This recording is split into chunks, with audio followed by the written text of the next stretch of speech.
First of all, Pakistan is not following Islam. Are you joking? I'm saying not Pakistan, we have 90% Muslim. Muslim means follow Islam. But Muslim, what Muslim? What Muslim?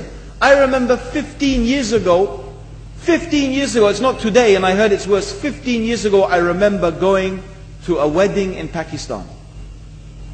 A wedding where men and women were mixing freely. Where the bride was dancing on the stage with all the male members of the family dancing on the stage. I am sure somewhere around, we probably hidden in a corner then, but I hear now it's open drinking alcohol. What Muslim are we talking about? This was 15 years ago. Now I hear it's even worse. Oh yes, they're Islam. When the bride and the groom are walking to the car, they're holding the Quran over their head for blessing. That Islam? That's not Islam. What Islam is that? That's exactly the thing I'm talking about. That's why Muslims are in such a mess. Because of this nonsense, this hypocrisy, actually they are insulting the Quran by doing that. Amongst all of this haram, they think that the Quran, holding it over their head, is going to bless them because they're holding it. What is that? Where did they get this from? So, I don't know what we're talking about. In fact, this is the problem. You see, the Muslim world itself is so far from Islam. So many you find here in India. Well, I know it's not a Muslim country, but there are lots of Muslims here. But I don't know what sort of Muslim. Most of them go to the dargah and they call upon some dead person in the grave, and they think that by talking to a dead person, they're going to have their needs fulfilled. What's the difference between that and worshipping an idol?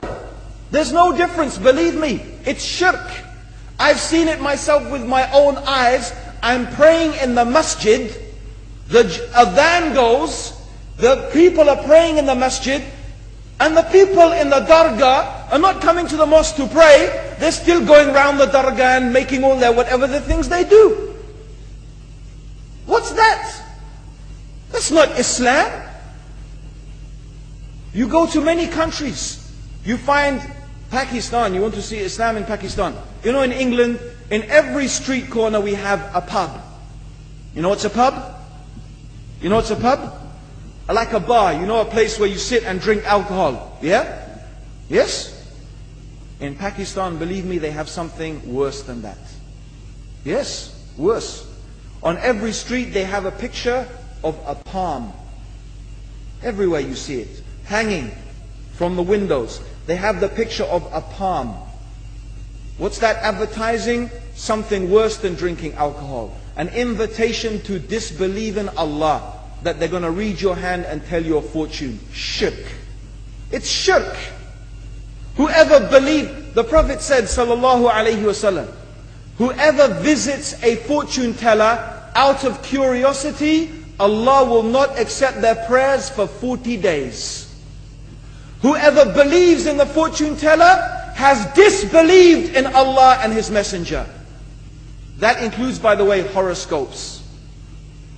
Yet and you see in Pakistan, a picture everywhere of a hand. Worse than a pub. Worse than a pub. It is better to drink alcohol than make shirk with Allah. Yes. So this is the Muslim countries. You will not find one except they are not doing magic and shirk and kufr. Or except maybe one or two you will find. So this is the state of the Muslims. So no wonder we're in the confusion and the chaos. So these are not good examples. And this is really, in fact, the very reason that I'm saying why we are in such a big mess.